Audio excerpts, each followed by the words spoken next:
Alright guys, so here's the review of the Relio Solstice. So this is a Microbrand watch. I've actually had it in for quite a while now.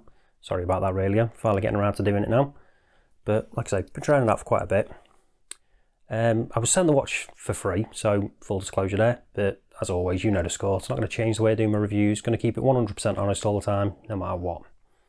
So there's some interesting touches with this one. But stop the waffling. Let's get down to it and find out what they are.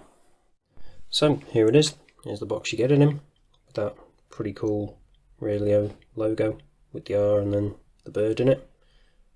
Do quite like that. It's a pretty substantial box this as well. So I'll show you what we get inside. So we've actually got another box. So we'll get that out of the way quickly. And then this is the main box. So we've actually got a little compartment on the back here. So if I pull that out, show you what we've got in there. And then we've got Relio branded cleaning cloth, little instruction manual, and then just the links I've taken out.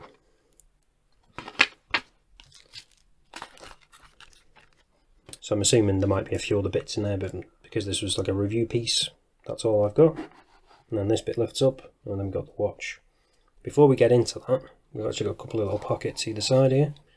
So I don't know if there'd normally be bits in there like the warranty card or something maybe, because I haven't actually got that with this one.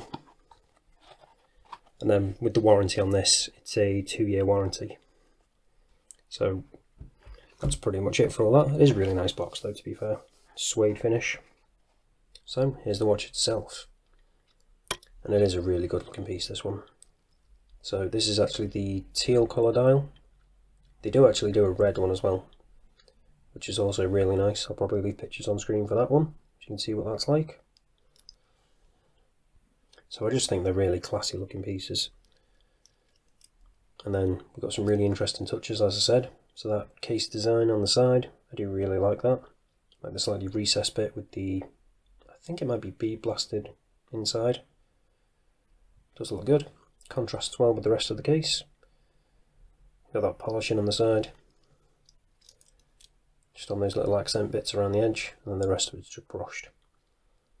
And then we've got that polished bezel, which again integrates really nicely with the crystal, which has got an ever so slight curve on it. Not a dome, but a curve slightly. And it's just an absolutely gorgeous dial, I think. They've done a really good job with that. So I'm going to zoom in, see in a bit more detail.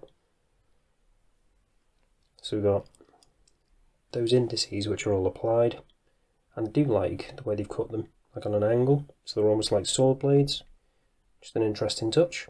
And then the larger ones on the 3, 6, 9 and 12. And again, they're all really nicely finished, as are the hands. Nice polishing on them. When it comes to the branding, that's just printed, not applied. So you've got the R and then the Relio below that. Solstice, because that's what this model is, and then automatic just below that. So not overly cluttered with text.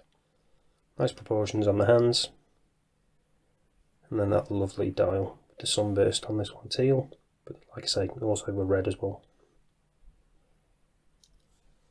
Seeing as we're zooming in, I'll quickly show you that. So we've got female end links, which is always good to see. So we won't have extra length on that lug to lug when we check that out in a bit.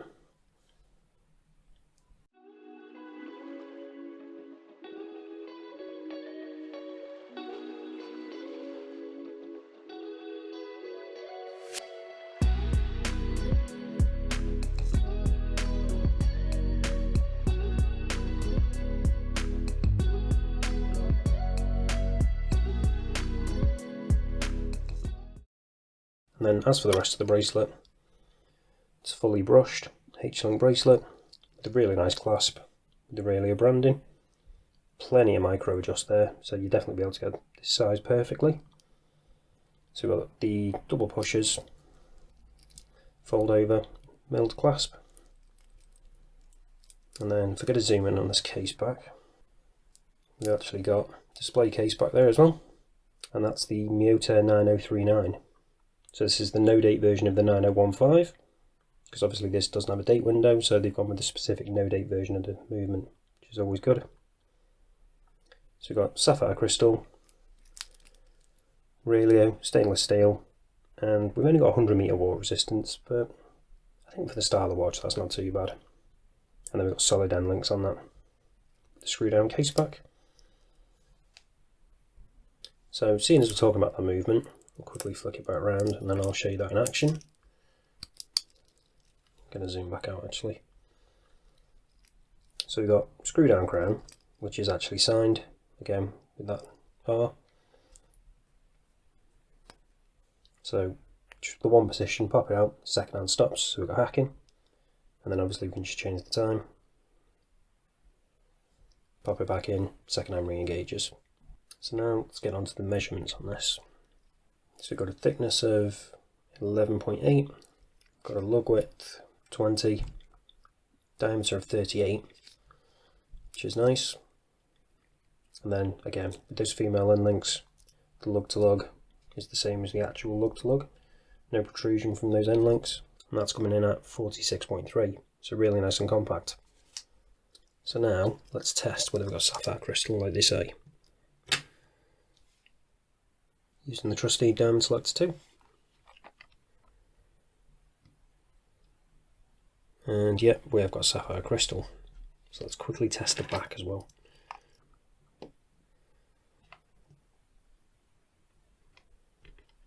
And we have actually got sapphire on the back as well, which you don't always see, so that is a nice touch. That not something you see all that often.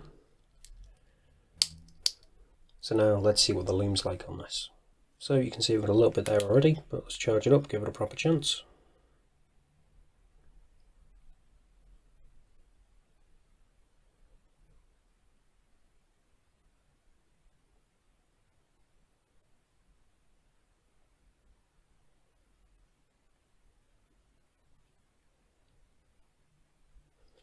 And there we go.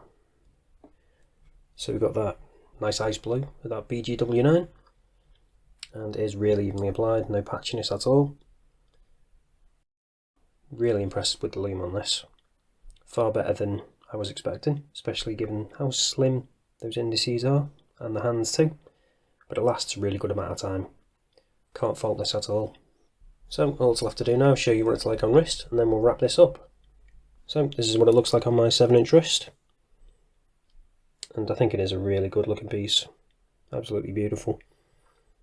Wears incredibly well too, with that plenty of micro adjust, nice H-link bracelet, and then you've got a nice few details of polishing just to catch the light, and that obviously that beautiful dial too, with that sunburst effect.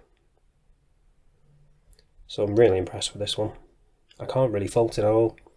So you've got the really nice finishing, got that beautiful dial, got the high beat movement, you've got a really good loom. I can't really think what else you'd want, to be honest. Got that nice detailing on the case, just to break it up slightly, something a little bit different. Got female end links. Again, I don't really know what to fault. It's got everything I think you need. So I guess you're wondering how much it's going to cost. So you can get this on their site at the moment, and it's $395. So it's not cheap, but I think it more than justifies that price. So if you're interested in picking one up, link's going to be down in the description as always. But that's it for this one, guys. Thanks for watching, and I'll see you in the next one.